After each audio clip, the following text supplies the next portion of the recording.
কামতা প্রেমে শান্তির নিষ্ঠা, দাসের সেবা, সখ্যের অসংকোচ ভাব, বাৎসল্যের লালন পালন, মমতাধিক্য তো আছেই, অধিকন্ত কৃষ্ণের সুখের জন্য নিজ অঙ্গ দিয়া সেবাও আছে। এই জন্য ইহা সর্বশ্রেষ্ঠ।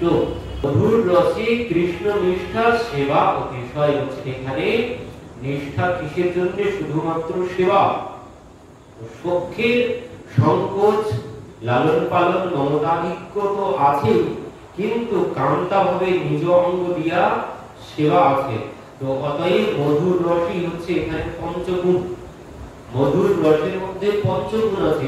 কি বলছেন? দাসের মধ্যে যে গুণ আছে, সখার মধ্যে যে গুণ আছে, বাৎসল্যের মধ্যে যে গুণ আছে, সমস্ত গুণ সব এর মধ্যে আছে। শান্ত, দাস্য, সখ্য, বাৎসল্যের মধ্যে যে যে গুণ আছে, সমস্ত গুণ কিন্তু এই কান্তা প্রেমের মধ্যে, মধুর রসের মধ্যে আছে। এই জন্য বললেন মধুর রসই হচ্ছে সর্বশ্রেষ্ঠ।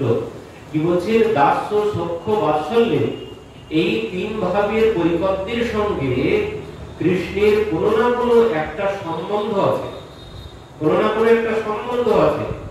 তো দাস্য ভাবের ভক্তদের নিকট কৃষ্ণ প্রভু, আর তাহার তাদের দাস। আর সখ্য ভাবের ভক্তদের সঙ্গে কৃষ্ণের সখ্যময় সম্বন্ধ, মানে সখার সম্বন্ধ। বাৎসল্য ভাবে নন্দ যশোদা কৃষ্ণের পিতা মাতা, তিনি তাদের সন্তান। তো একটা সম্বন্ধ আছে। তো এই তিন ভাবের প্রত্যেকটিতেই একটি সম্বন্ধের অপেক্ষা আছে। তো এই তিন ভাবের ভক্তদের কৃষ্ণ সেবা তাদের সম্বন্ধের আনুগত্যময়ী, সম্বন্ধের আনুগত্যময়ী। যাহাতে সম্বন্ধের মর্যাদা লঙ্ঘিত হয় এমন কোন সেবা তারা করতে পারে। সম্বন্ধের যে সম্মান যাতে লঙ্ঘিত না হয় তার জন্য তারা এই সম্বন্ধ টপকে যেতে পারেন না, সম্বন্ধের প্রাচীর তারা পার হতে পারেন না। কিন্তু কান্তা প্রেমে এখানে কোন সম্বন্ধের বাধ্যবাধকতা নেই, বরং কি আছে? বলছে এখানে সম্বন্ধের প্রাধান্য তো নাই। প্রাধান্য কিসের আছে? বলছে এখানে প্রাধান্য আছে একমাত্র সেবার। তাহাদের সেবা বাসনা সম্বন্ধের আনুগত্য নহে। বুঝছেন? এখানে কোন সম্বন্ধের? তাদের যে সেবা, এই সেবার মধ্যে কোন সম্বন্ধের আনুগত্য নেই। তো বললেন কি আছে তাহলে? বলছেন এখানে সম্বন্ধ বরং সেবা বাসনার আনুগত্য। সেবা বাসনার আনুগত্য আছে, কোন সম্বন্ধের আনুগত্য এখানে নেই।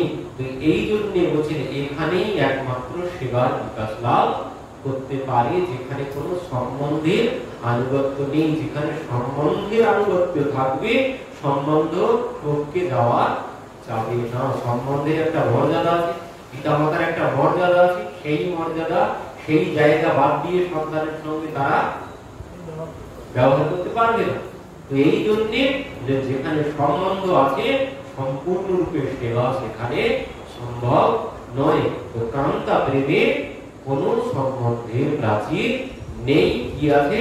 বলছে এখানে সেবার আনুগত্য আছে, সম্বন্ধের আনুগত্য না, এখানে সেবার আনুগত্য আছে। তো এই জন্য কান্তা প্রেম সর্বসার। ভগবান নিজে মুখে বলেছেন, কি বলছেন? প্রিয়া যদি মান করি করে ভৎসন, বেদ স্তুতি হইতে হরে মোর মন। বলছেন যত বড় বড় বড় বেদান্তীয় পণ্ডিতরা, তারা যদি আমাকে বেদ পাঠ করেও শ্রবণ করায়, যদি আমার প্রিয়া আমাকে ভালোবেসে গালি দেয়, তো বেদ পাঠ বাদ দিয়ে আমি সেখান থেকে চলে আসি ওই গালি শ্রবণের জন্য। তাহলে কান্তা প্রেমী সর্বসাধ্য সার, এই জন্য বলেছেন। তো প্রমাণ কি দেখাচ্ছেন? এই যে গোপীদের এই কান্তা হচ্ছে গোপীগণ। কান্তা কিন্তু ওই দ্বারিকার মহিষীরা নন, কান্তা হচ্ছে একমাত্র বৃন্দাবনের গোপীগণ, তারাই হচ্ছেন কান্তা। এই জন্য বললে তাদের একমাত্র সেবা, যারা ভগবানকে সুখ দেওয়া ছাড়া অন্য কোনো কিছু চায়, তাদের অন্য কোনো কিছু চাওয়া নেই। আত্ম সুখ দুঃখ বিচার নাহি, গোপিকার কৃষ্ণের সুখ দিতে করে সব ব্যবহার। তাদের একমাত্র চেষ্টা ভগবানকে সুখ দেওয়া, নিজের সুখ পাওয়া কিন্তু নয়। এখানেই হচ্ছে সেই ভাগবতের কি আছে না, ভক্তের লক্ষণ, শুদ্ধ ভক্তের লক্ষণ কেমন হবে? ওই অপ্রতিহতা বলেছিলেন সুখদেবজি, বলেছেন অহৈতুক্য প্রতিহতা ইয়াত্মা সম্প্রসিদ্ধি। শুদ্ধ ভক্তি একেই বলে। কাকে বলে? যেখানে অহৈতুক্য আর অপ্রতিহতা, মানে অহৈতুকী কোনো হেতু নেই। আমি যে ভগবানের কাছে আসি কোনো কারণে নয়, আসি কিসের জন্য? শুধুমাত্র ভালোবাসি তাই আসি, কোনো কারণের জন্য না। আমার এই হবে, আমার সেই হবে, আমার সংসারে কোনো অশান্তি হবে না, আমার ছেলেটা চাকরি হবে, এই সবের জন্য আসি না। আমরা এই সবের জন্য আসি। বলছেন যিনি এই সবের জন্য আসে না, শুধুমাত্র ভগবানকে ভালোবাসেন তাই আসেন, যার কোনো হেতু নেই আসার জন্য। ভগবানের কাছে আসেন, ভগবানকে ভালোবাসেন, তাতে তার কোনো হেতু নেই, কোনো চাওয়া নেই।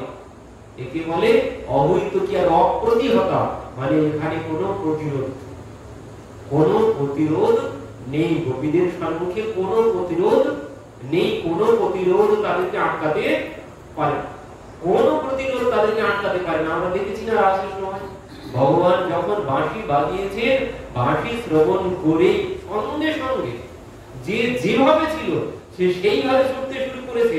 তার প্রতিটা ঘরে দরজা দিয়েছে, কেউ রাত 12টার সময় যেতে দেবে, তারা দরজা বন্ধ করে দিয়েছে, যেতে দেয়নি। তারা কি হলো? তারা সঙ্গে সঙ্গে দিব্য শরীর ধারণ করে সেখান থেকে চলে গেছে, কাউকে কেউ আটকে রাখতে পারেনি। এদের সম্মুখে কোনো বাধার কোনো প্রাচীর নেই। গোপীদের সম্মুখে তারা ভগবানকে সুখ দেওয়াই তাদের একান্ত ইচ্ছা, অন্য কোনো বাসনা তাদের মধ্যে নেই। তো এই জন্য কামতা প্রেম সর্ব সাধ্য সার্থ। রামানন্দ আচার্যজি প্রমাণ দেখাচ্ছেন। প্রমাণ কি দেখাচ্ছেন? নায়ম শ্রিয়ঙ্গনিতম তরন্তে প্রসাদ শৈলোষিতম নলিনী গন্ধ্যরুচম কুতন্যয় রাসোৎসবেয়স্য ভুজদণ্ড গৃহীত কণ্ঠ্য লব্ধা শেষম যৌদগাদ ব্রজ সুন্দরীনা।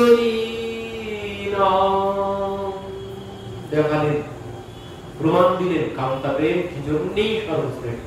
তার প্রমাণ দিলেন, সপক্ষে যুক্তি দেখাচ্ছেন। কি বললেন? নায়ম শ্রিয়ঙ্গ উনিতম তরং, নায়ম শ্রিয়ঙ্গ উনিতা তরঙ্গে প্রসাদঃ শরয়োষিতম নলিনী গন্ধ রুচম কুতন্যয়ঃ। বলছে অন্য কোথাও নেই, এই কান্তা প্রেমে যা আছে অন্য কোথাও নেই। কি বলছেন? নায়ম শ্রিয়ঙ্গ উনিতম তরন্তে প্রসাদঃ শরয়োষিতম নলিনী গন্ধ রুচম কুতন্যয়ঃ। বললেন কোথায়, অন্য কোথায় আছে? এ অন্য কোথাও নেই। কি নেই? বলছেন রাস উৎসবে অশ্ব ভুজদণ্ড গৃহীত কণ্ঠ্য লব্ধা শিশম যৌদগাদ ব্রজ সুন্দরী নাম। বললেন ব্রজের সুন্দরীগণের, ব্রজের গোপীগণের যে সৌভাগ্য লাভ হয়েছে রাসমণ্ডলে, সেই সৌভাগ্য আর কারো লাভ হয়নি। কি সৌভাগ্য লাভ হয়েছে? বলছেন দেখুন, নায়ম শ্রীঅঙ্গ উনিতম তরন্তে প্রসাদঃ। নায়ম শ্রীঅঙ্গ মানে যিনি ভগবানের অঙ্গের পাশে বসে থাকেন সর্বক্ষণ। কে বসে থাকেন? লক্ষ্মী দেবী। যিনি অঙ্গের পাশে সর্বক্ষণ বসে থাকেন তিনি এই প্রসাদ লাভ করেননি, তিনি এই সৌভাগ্য লাভ করতে পারেননি। এই জন্য বলছেন নায়ম শ্রীঅঙ্গ উনিতম তরন্তে প্রসাদঃ শরয়োষিতম নলিনী গন্ধ রুচম কুতন্যয়ঃ। আর বলছেন দেবাঙ্গনাগণ, দেবাঙ্গনাগণ বা স্বর্গের অপ্সরাগণ যাদের অঙ্গ থেকে পদ্মের গন্ধ নির্গত হয়, যাদের অঙ্গ থেকে পদ্মগন্ধ নির্গত হয় তাদেরও এই সৌভাগ্য লাভ হয়। দেবাঙ্গনাদের উপরে হচ্ছেন লক্ষ্মী দেবী।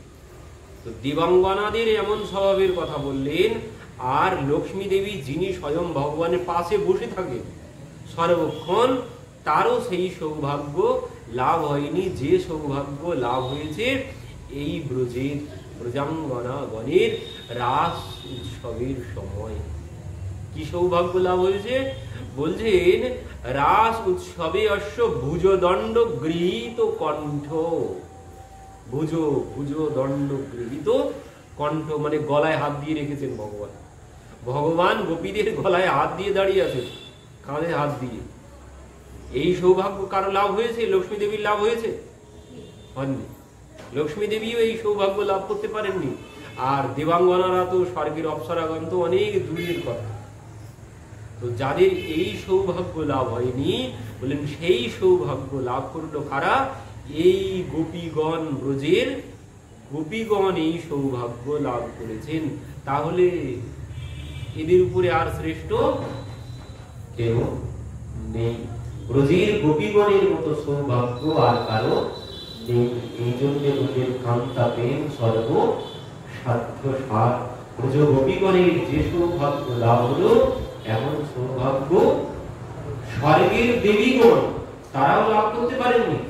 যাদের অঙ্গ থেকে পদ্মের গন্ধ নির্গত হয়, তারাই সৌভাগ্য লাভ করতে পারেননি।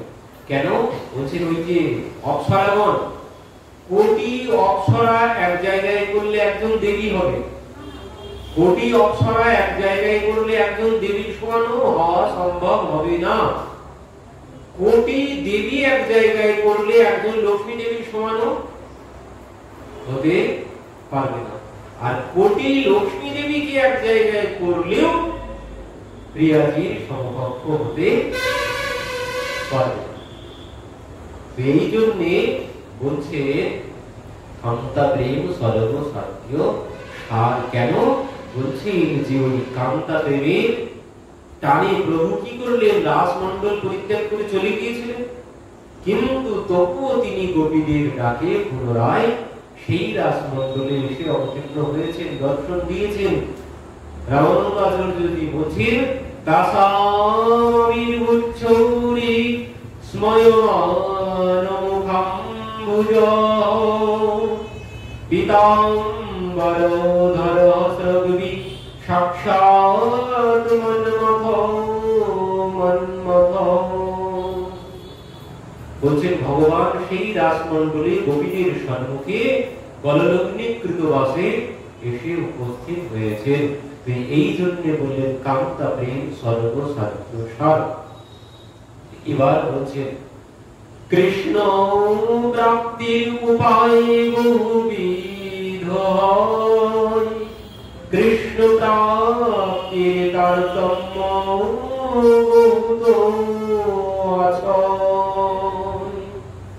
কি বলছেন? কৃষ্ণ প্রাপ্তির উপায় বহুবিধ হয়, মানে ভগবানকে পাওয়ার উপায় অনেক রকমের আছে, আর প্রাপ্তিরও তারতম্য আছে।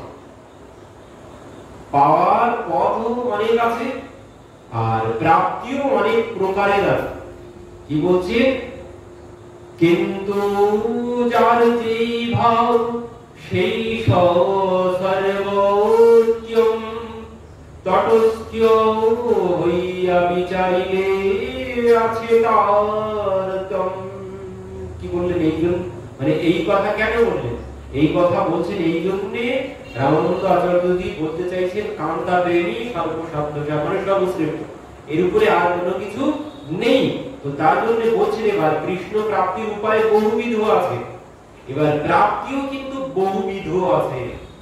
তো সেই জন্য বলছেন কিন্তু যার যেই ভাব সেই সর্বোত্তম তটস্থ হইয়া বিচারিলে আছে তারতম। বলছেন এই যে কান্তা প্রেম সর্বসাধ্য সার তখনই বোঝা যাবে। কখন? বলছেন যিনি দাস্য ভাবে ভালোবাসেন, যিনি দাস্য প্রেমের ভক্ত, যিনি সখ্য প্রেমের ভক্ত, যিনি বাৎসল্য প্রেমের ভক্ত, তিনি ভাবে যে আমি সব থেকে বড় ভক্ত, আমার উপরে আর কেউ নেই। আমি যেভাবে ভগবানকে ভালোবাসি এই পথটাই হয়তো সর্বশ্রেষ্ঠ পথ, এর থেকে ভালো আর কোনো পথ নেই, আমার পথটাই সর্বশ্রেষ্ঠ পথ। যেমন এখনকার সম্প্রদায়েরা বলে, ইসকন সম্প্রদায়েরা বলে আমাদের পথটাই একমাত্র সর্বশ্রেষ্ঠ, আর যা আছে ওরা কেউ কিছু জানে না, আমরাই সব ঠিকঠাক পথে চলেছি, আমাদেরটাই একমাত্র ঠিকঠাক পথ, ওরা পরিষ্কার বলে। তো ওই জন্য এখানে রামানন্দ আচার্যজি বলছে যে যে যার যেই ভাব সেই সর্বোত্তম, মানে সবাই ভাবে যে আমারটাই সর্বশ্রেষ্ঠ, কিন্তু কখন বোঝা যাবে? বলছে তটস্থ হইয়া বিচারিলে আছে তার কম। যখন তটস্থ হয়ে বিচার করব তখন বুঝতে পারবো যে কোনটি প্রধান আর কোনটি অপ্রধান, বা কোনটি ছোট আর কোনটি বড়, তখন বোঝা যাবে যখন আমি তটস্থ হয়ে বিচার করব। তটস্থ মানে কি? তটস্থ মানে হচ্ছে ওই সব থেকে বাইরে বেরিয়ে আসবে, সব কিছু থেকে বাইরে, মানে নির্দল, কোনো দলের মধ্যে থাকলে হবে না, সব দল থেকে বাইরে এসে নিরপেক্ষ হতে হবে। নিরপেক্ষ হয়ে যখন বিচার করতে পারবো, কোন দলের হয়ে দাঁড়িয়ে যদি বিচার করি তখন বলবো আমারটাই বড়, আমার দলই বড়। কিন্তু বললেন যখন নিরপেক্ষ হয়ে, যখন তটস্থ হয়ে বিচার করতে পারবো, তখনই দেখতে পাবো যে কামতা প্রেমই একমাত্র সর্বসাধ্য সার, এর উপরে আর কোনো প্রেম নেই, এর উপরে আর কোথাও রস নেই, একমাত্র সর্বোচ্চ রস এই কামতা প্রেমের মধ্যেই আছে। তবে কখন বোঝা যাবে? যখন আমি তটস্থ হয়ে বিচার করব। মানে তটস্থ মানে কি?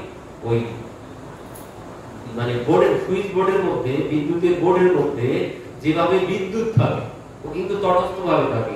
ভগবান যেভাবে আমাদের মধ্যে থাকে, শরীরের মধ্যে যেভাবে ভগবান বসে আছে, উনিও কিন্তু তটস্থ ভাবে বসে আছেন আমাদের মধ্যে। তটস্থ ভাবটি কেমন? তটস্থ ভাব মানে আমি সব দেখতে পারবো, সব বুঝতে পারছি, সব কিছু দেখতে পাচ্ছি, কিন্তু কোনো কিছু বলতে আসবো না। যা পারে বলতো, আমি কোনো কিছু বলতে আসবো না, সব দেখতে পাচ্ছি, এতে ভালো হবে এতে খারাপ হবে সব তিনি দেখতে পাচ্ছেন, কিন্তু তিনি কোনো কিছু বলবেন। একে বলে তটস্থ। যেমন ওই বিদ্যুতের বোর্ডের মধ্যে, সুইচ বোর্ডের মধ্যে যেভাবে বিদ্যুৎ শক্তি আছে, ও কিন্তু সব, মানে ওই বিদ্যুৎ বলতে আসবে না যে আমাকে দিয়ে আলো জ্বালাও, আমাকে দিয়ে ফ্যান চালিও না, আমাকে দিয়ে ফ্রিজ চালাও, ও কিন্তু কোনো কিছু বলতে আসবে না। আমি যেখানে ব্যবহার করতে পারি আমার ইচ্ছা মতো, আবার হাত দিয়ে বলো হরি হরি বলো হতে পারে, সব ওখানে হতে পারে, কিন্তু ও কিছু বলতে আসবে না। ঠিক ভগবান আমার মধ্যে ওইভাবে আছে, উনি কোনো কিছু বলতে আসবে না, আমি যা খুশি করতে পারি, ভালো কাজও করতে পারি, খারাপ কাজও করতে পারি, সব কিন্তু তারই শক্তি দিয়ে চলছে, সব তারই শক্তিতেই করছি, কিন্তু তিনি কোনো কিছু বলতে আসবেন না। তো একে বলে তটস্থ। এই তটস্থ ভাবে যদি আমি এবারে বিচার করে দেখি সব কটাকে নিয়ে, ওই দাস্য সত্য শান্ত বাৎসল্য বললেন এই কামতা, সব কটাকে যখন এইভাবে বিচার করবো তটস্থ ভাবে, তখন বুঝতে পারবো যে একমাত্র এই কামতা প্রেমের মধ্যেই একমাত্র রস বেশি আছে, অন্য কোথাও রস নেই। তো বলছেন যে কৃষ্ণ প্রাপ্তির উপায় বহুবিধ, অনেক রকমের পাওয়ার পথ, মানে ভগবানের কাছে যাওয়ার জন্য অনেক রকমের পথ আছে। এবার অনেক রকমের পথ হয়তো আমাদের মঠে আসার জন্য অনেক দিক থেকে, এদিক থেকে ওদিক থেকে অনেক পথ আছে। এইবার এই পথ দিয়ে আসলে মঠে আসতে পারবো, ওই পথ দিয়ে আসলেও মঠে আসতে পারবো, এই না। কিন্তু এখানে কি বলতে চাইছে? বলছেন যেমন অনেকগুলো পথ আছে, তুমি কিন্তু এক জায়গায় যেতে পারবে না অনেকগুলো পথ দিয়ে। এখানে তুমি অনেকগুলো পথ দিয়ে এক জায়গায় যেতে পারবে না, এখানে যেমন অনেকগুলো পথ দিয়ে এক জায়গায় যাবে, রামানন্দ আচার্য বলছে তুমি অনেকগুলো পথে যেতে পারো, কিন্তু এক জায়গায় যেতে পারবে না। তুমি যেমন পথে যাবে তেমন তোমার গন্তব্যস্থল হবে। এই জন্য কি বলছেন? যারা ওই জ্ঞান মিশ্রা ভক্তির দ্বারা কৃষ্ণের উপাসনা করে, জ্ঞান মিশ্রা মানে জ্ঞানের উপাসক যারা, তাদের প্রাপ্তি কি হবে? তারা কি পাবে? বলছেন তারা ওই ব্রহ্ম পাবে। যারা জ্ঞান মিশ্রা ভক্তির সাধ্য সার বলেছিলেন না, তো বললেন ওই জ্ঞানের উপাসক যারা, তারা ভগবানের কান্তি ব্রহ্ম পাবে, ওই যে জ্যোতি স্বরূপ ব্রহ্ম জ্যোতি, তো বললেন ওরা ওই জ্যোতি পাবে, আর কোনো কিছু দেখতে পাবে, শুধু ওই জ্যোতিটাই তারা দেখতে পাবে। আর কি বলছেন? যারা ঐশ্বর্য মিশ্রা ভক্তির দ্বারা কৃষ্ণের বিলাস, ঐশ্বর্য মিশ্রা ভক্তির দ্বারা উপাসনা করেন, তারা কি পাবে? তারা কৃষ্ণের বিলাস রূপ নারায়ণ পাবে। যারা ঐশ্বর্য মিশ্রা ভক্তির উপাসনা করে তারা বিলাস রূপ নারায়ণ পাবে। তো এই জন্য বললেন আর শুদ্ধ ভক্তি, একমাত্র শুদ্ধ ভক্তির দ্বারা স্বয়ং ভগবান শ্রীকৃষ্ণকে পাওয়া যেতে পারে, অন্য কোনো পথে কৃষ্ণ পাওয়ার কোনো উপায় নেই। একমাত্র শুদ্ধ ভক্তির পথে যদি তুমি যেতে পারো তাহলেই কৃষ্ণ পেতে পারো, অন্য কোনো পথে কৃষ্ণ পাওয়া সম্ভব নয়। এই জন্যই আমরা আগেই শ্রবণ করেছিলাম ওই শুদ্ধ ভক্তি হচ্ছে প্রেম ভক্তি, সর্বসাধ্য সাধ। প্রেম ভক্তি ছাড়া ভগবানকে পাওয়ার অন্য কোনো উপায় নেই। কি বলছে,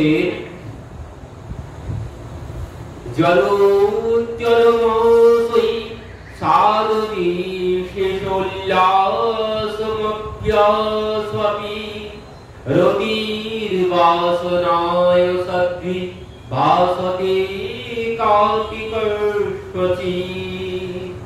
জলোচ্চলমসৈ সাধুবিশেষোল্লাসমস্বপি রতির্বাসনায় সদ্ভি ভাসতে কার্তিকস্বচিৎ। বলছে এখানে মানে যার যেমন রুচি, ভিন্ন রুচি বললেন, বিভিন্ন লোকের বিভিন্ন রুচি, তাই কান্তা প্রেমের সর্বশ্রেষ্ঠ হলেও সকলে কান্তা প্রেমের উপাসনা করেন না।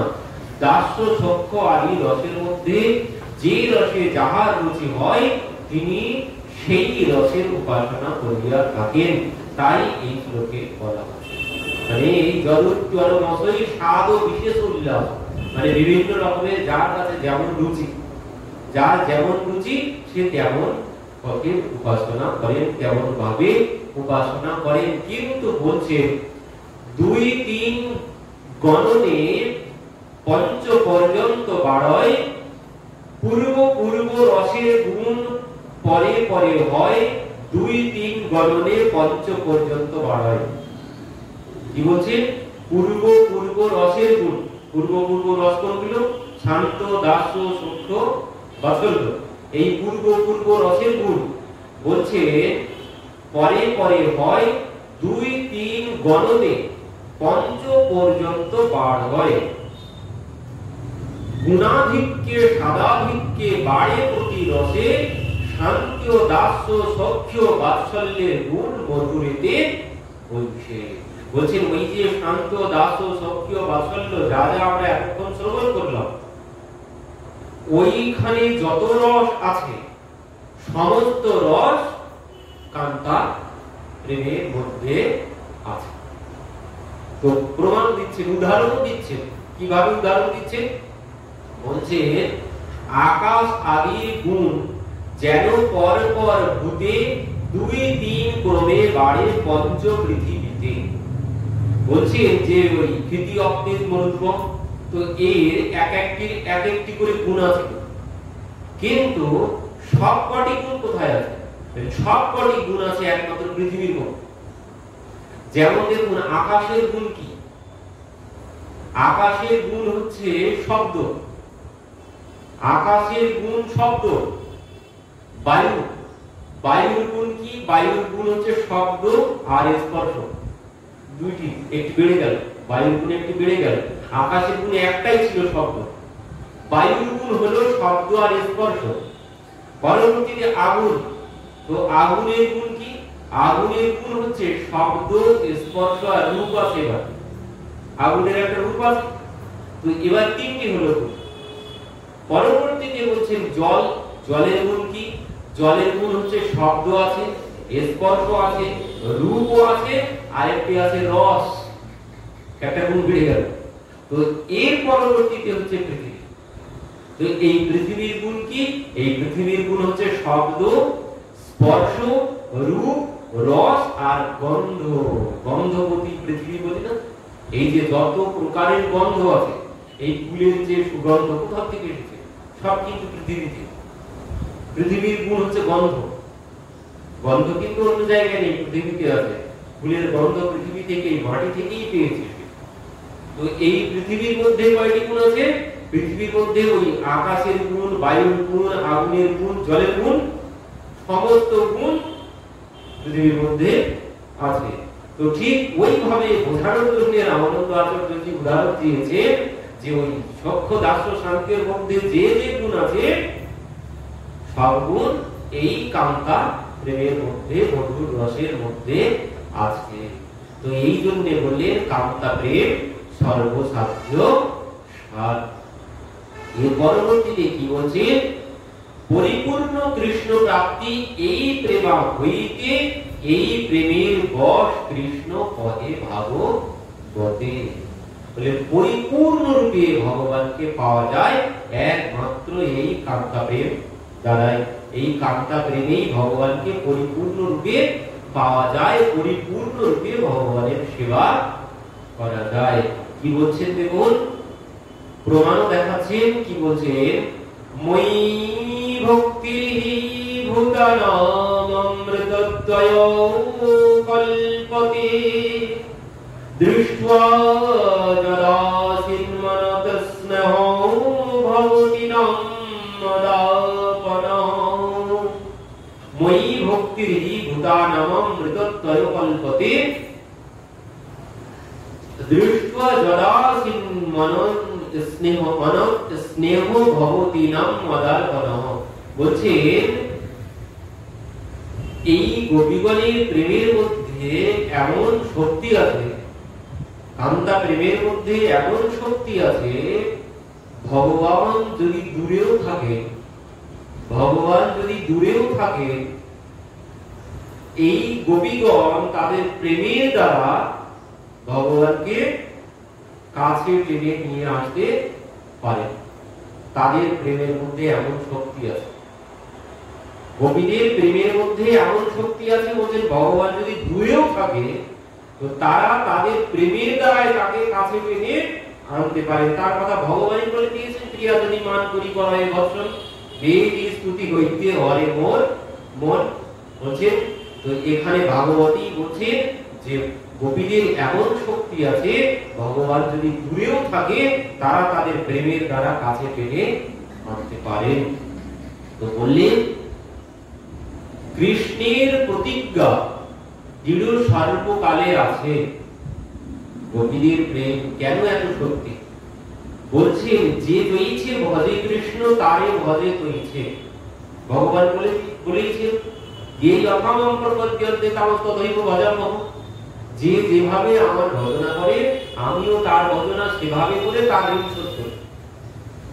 তো এই কথার আনন্দ আসলে যদি বলছেন ভগবান আগের থেকেই প্রতিজ্ঞা করে বসে আছেন, কিন্তু যে যথামম প্রপদ্যন্তে তামস্তদৈব ভজামহ এই প্রেমের অনুরূপ না পারে ভজিতে, এই প্রেমের অনুরূপ না পারে ভজিতে, অতএব ঋণী হয় কহে ভাগবতে। বলছেন এই গোপীদের মতো এমন ভাবে গোপীরা যেভাবে ভগবানকে ভালোবাসতে পারে সেইভাবে ভগবান বলে দিয়েছেন যে যেভাবে আমার ভজন করবে আমি তার ভজন সেভাবেই করব। কিন্তু বলছেন এখানে গোপীরা যেভাবে ভগবানকে ভালোবাসেন ভগবান গোপীদেরকে ওইভাবে ভালোবাসতে পারেন। ভগবান ওইভাবে গোপীদেরকে ভালোবাসতে পারেন না। কি বললেন, অতএব ঋণী হয় কহে ভাগবতে। ভগবান গোপীদের কাছে ঋণী, গোপীদের মতো ভালোবাসতে পারেন না। মানে কি, আমি যদি কারো কাছ থেকে 10 টাকা কেউ আমাকে দাম দেয় তো আমাকে তো 10 টাকা ফেরত দিতে হবে। কিন্তু বলছেন গোপীরা আমাকে যা দেয় আমি সেটা ফেরত দিতে পারি না, দেওয়ার শক্তি আমার নেই। এই জন্য বলছেন অতএব ঋণী হয়।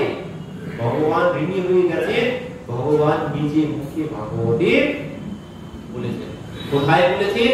বলছেন ভাগবতী ওই রাসমণ্ডলেই ভগবান গোপীদের সম্মুখে দাঁড়িয়ে বলছেন, মানে স্যারেন্ডার করছেন, গোপীদের সম্মুখে স্যারেন্ডার করছেন। বলছেন আমি যে বলে রেখেছি যে যেভাবে আমার ভজনা করে আমি তার ভজনা সেভাবে করে আমি তাদের ঋণ শোধ করি, কিন্তু আমি তোমাদের ঋণ কিছুতেই শোধ করতে পারবো না। কি বলছেন, না পারয়েহম নিরবদ্য সংযুয়ম সসাধুকৃতম বিবুধায়ুষাপিবা ইয়ামা ভজন দুর্জর গৃহ শৃঙ্খলা সংদৃষ্ট তদব প্রতিয়াত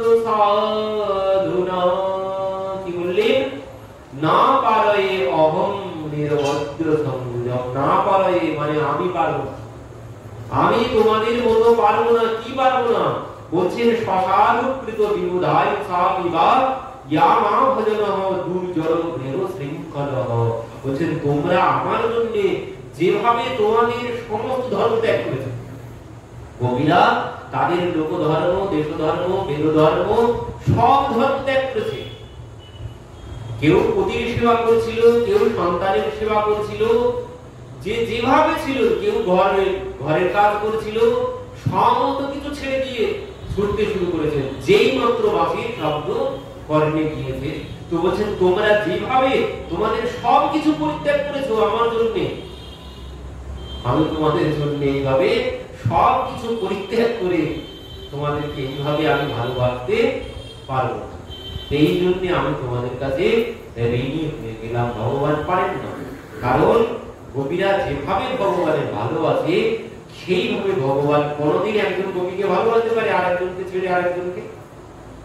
কাউকে তিনি এইভাবে ভালোবাসতে পারেন না। গোপীরা যেভাবে ভগবানকে ভালোবেসেছেন, এই জন্য বলছেন আমি তোমাদের কাছে ঋণী হয়ে গেলাম, তোমাদের প্রেমের কাছে আমি ঋণী হয়ে গেলাম। ভগবান নিজে মুখে সারেন্ডার করলেন, মানে নিজে স্বীকার করলেন আমি পারবো না, না পারে হম, মানে আমি পারবো না তোমাদের মতো, তোমাদের মতো করে ভালোবাসতে আমি পারবো না।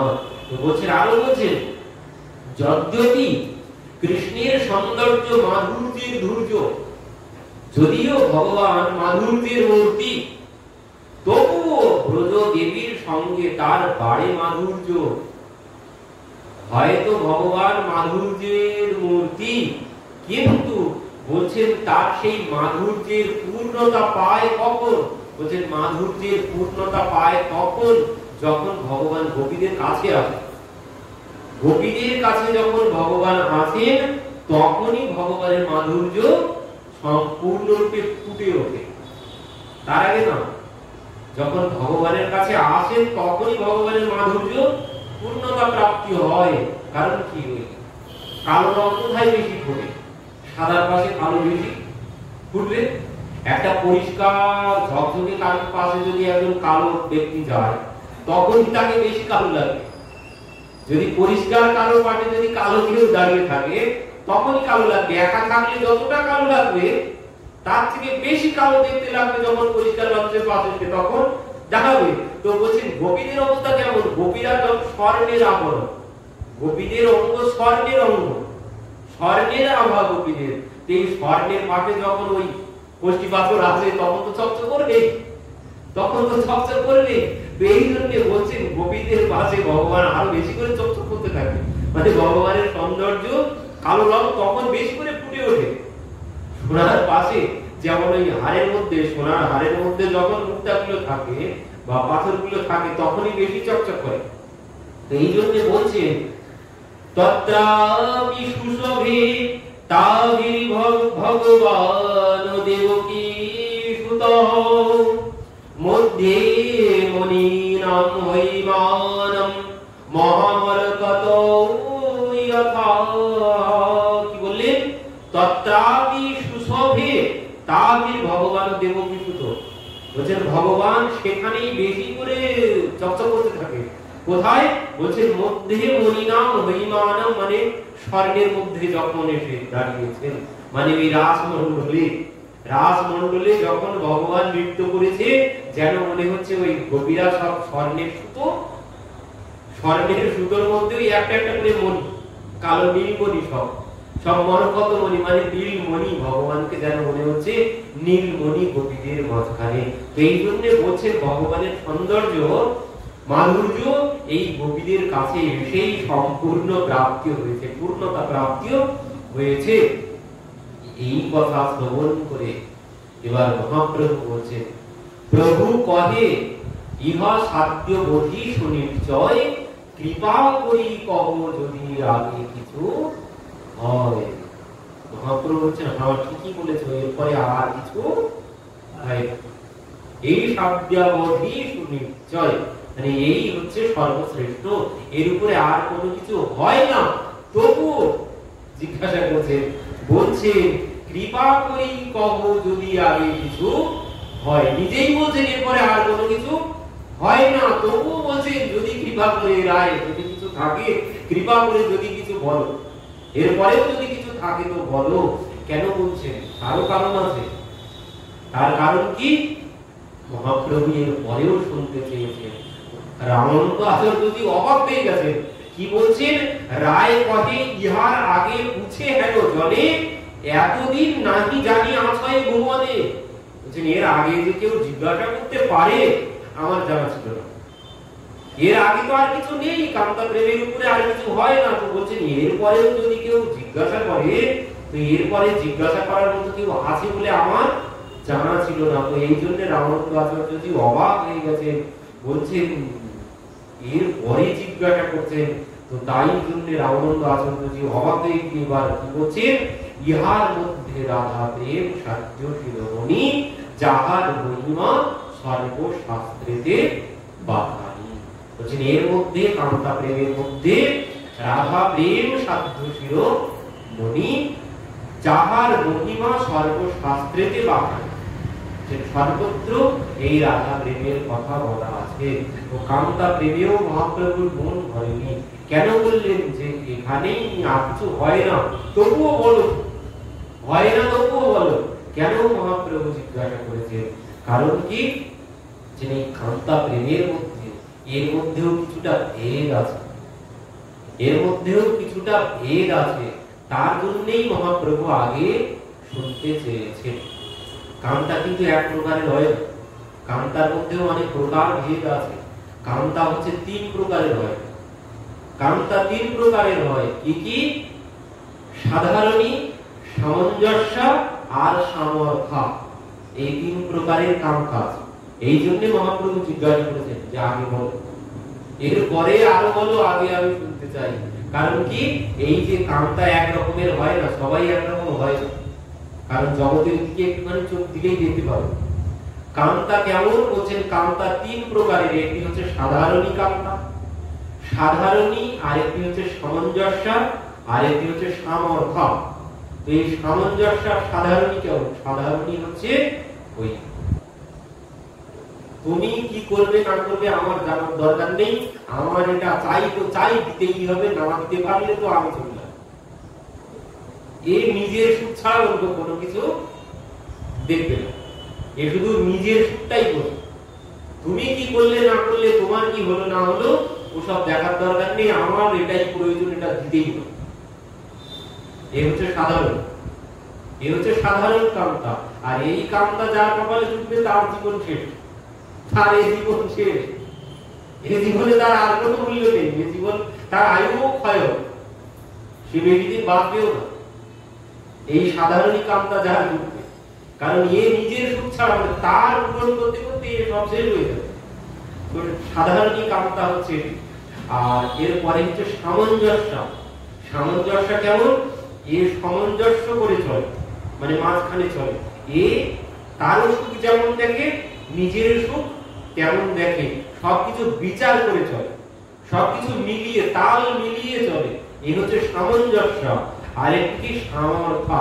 যেমন প্রথম সাধারণী, এর একটা গুণ কি? এর গুণ হচ্ছে আমি ও তুমি কি করলে, চুরি করলে না ডাকাতি করলে কিছু দেখার দরকার নেই, আমারটা আমার এই চাই, তো নিজের সুখ বোঝে। আর এই সামর্থ্য কি? সামর্থ্য কি? সামর্থ্য হচ্ছে সে নিজের সুখ বোঝে না, সে শুধু তার সুখ বোঝে। আমাকে তুমি যেভাবেই রাখো রাখো, আমি শুধু তোমার সুখ চাই, আমার অন্য কোনো চাওয়া নেই। এই হচ্ছে সামর্থ্য। একে বলে সামর্থ্যারতি। এই হচ্ছে জগতের সর্বশ্রেষ্ঠ, যে নিজের কোনো সুখ চায় না। এই জন্য গোপীদের মধ্যেও ভেদ আছে। এই তিন প্রকারের গোপী আছে, তিন প্রকারের কান্তা আছে। এই জন্য মহাপ্রভু বলেছে যে এর আগে যদি কিছু থাকে তো বলো। এর আগে আর কি থাকলো? এর আগে থাকলে সামর্থ্যারতি। সামর্থ্যারতি হচ্ছে ওই ইহার মধ্যে রাধা প্রেম সাধ্য শিরোমণি। এখানে আছে ওই সামর্থ্যারতি। প্রিয়াজি অন্য নিজের কোন সুখ চান না, প্রিয়াজির মধ্যে কোন সুখের বাসনা নেই, তিনি শুধু প্রিয়কেই সুখী করতে চান। এই জন্য বললেন যাহার মহিমা সর্বশাস্ত্রেতে বাখানি। তো পরবর্তীতে বললেন প্রভু কহে আগে কহ শুনি পাই সুখ অপূর্ব অমৃতের নদী বহে তোমার মুখ। মহাপ্রভু বলছেন রায় তোমার মুখে যেন অমৃতের নদী বইছে, তুমি আগে শ্রবণ করাও। কি বলছেন? মহাপ্রভু জিজ্ঞাসা করেছেন, এবার মহাপ্রভু প্রশ্ন করছেন, কি বলছেন? চুরি করি রাধাকে নীল গোপী গণের ডরে অন্য অপেক্ষা হইলে প্রেমের গাঢ়তা নাই স্ফুরে। মহাপ্রভু বলছেন রাধা লাগি গোপীরে যদি সাক্ষাৎ করে ত্যাগ তবে জানি রাধা কৃষ্ণের গাঢ় অনুরাগ। কি বললেন এখানে? প্রভু কহে আগে কহ, আগে বলতে বলছেন, কি বলছেন? চুরি করি রাধাকে নীল গোপীগণের ডরে। যখন রাসমণ্ডলে গোপীদের সঙ্গে ভগবান নৃত্য করছেন তখন কি হলো? বলছেন যে সেই রাস নৃত্যে গোপীদের হলো মান, অভিমান। গোপীদের যে সৌভাগ্য আগেই আমরা শ্রবণ করেছি, ভূয়দণ্ড গৃহীত কণ্ঠ, ভগবান গোপীদের স্কন্ধে হাত দিয়েছে, স্কন্ধে হাত দিয়ে দাঁড়িয়ে আছে। শুধু স্কন্ধেও হাত দেননি, ভগবান কি করছেন? স্কন্ধে হাত দিয়ে তাদের মুখের ঘাম মোছাচ্ছেন নিজের উত্তরীয় দিয়ে, তাদেরকে আবার উত্তরীয় দিয়ে বাতাস করছে। এই দেখে গোপীদের হয়েছিল অভিমান। গোপীরা ভাবছেন হায় হায়, ভগবান আমাদের এইভাবে সেবা করছে, যিনি জগৎপতি তিনি এইভাবে আমাদের সেবা করছে, মানে তাহলে আমাদের এই প্রেমে তো ইনি মোহিত হয়ে গেছেন, মানে আমাদের কত রূপ আছে, কত গুণ আছে, না হলে জগতের প্রতি যিনি তিনি এইভাবে আমাদের সেবা করছেন। এই হলো অভিমান। আর যেই অভিমান হয়েছে তিনি গোপীদেরকে ছেড়ে রাসমণ্ডল পরিত্যাগ করেছেন। এবার রাসমণ্ডল পরিত্যাগের সময় কি হলো? বলছেন চুরি করি রাধাকে নীল গোপীগণের ডরে অন্য অপেক্ষা হইলে প্রেমের গাঢ়তা নাই স্ফুরে। ভগবান কি করেছে? প্রিয়াদিকে নিয়ে রাসমণ্ডল পরিত্যাগ করেছে। তো মহাপ্রভু জিজ্ঞাসা করছে প্রিয়াদিকে চুরি করে কেন নিয়ে চলে গেল? ভগবান প্রিয়াদিকে নিয়ে চুরি করে কেন চলে গেল? চুরি করে যদি নিয়ে চলে যায় মানে তাহলে পর অপেক্ষা আছে, মানে ভয় আছে। আর যেখানে ভয় আছে সেখানে সম্পূর্ণরূপে প্রেম থাকতে পারে না। যেখানে ভয় থাকে সেখানে সম্পূর্ণরূপে প্রেম থাকতে পারে না। যেখানে সম্পূর্ণরূপে প্রেম আছে সেখানে কোনো ভয় নেই। কে দেখলো না দেখলো সমস্ত কোনো ভয় করবে না। মিয়া বিবি রাজি তো क्या करेगा কাজী, ও কারো ভয় কোনো কিছু নেই যেখানে সম্পূর্ণরূপে প্রেম আছে। তো মহাপ্রভু বলছে এখানে যদি সম্পূর্ণ ভগবান রাধারানীকে ভালোবাসেন তাহলে তিনি গোপীদের থেকে চুরি করে কেন নিয়ে চলে গেলেন? গোপীদের কাছ থেকে রাসমণ্ডল থেকে ভগবান রাধারানীকে নিয়ে চলে কেন গেলেন ভয় পেয়ে? কি বলছেন? রাধা লাগি গোপীরে যদি সাক্ষাৎ করে দেয় তবে জানি রাধায় কৃষ্ণের গাঢ় অনুরাগ। বলছেন এখানে তো বুঝতে পারছি না যে ভগবানের মধ্যে প্রিয়াদির মধ্যে প্রেমের গাঢ়তা তো বুঝলাম না।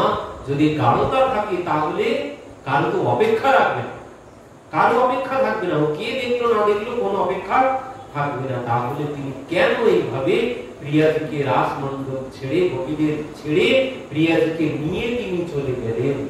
তো রায়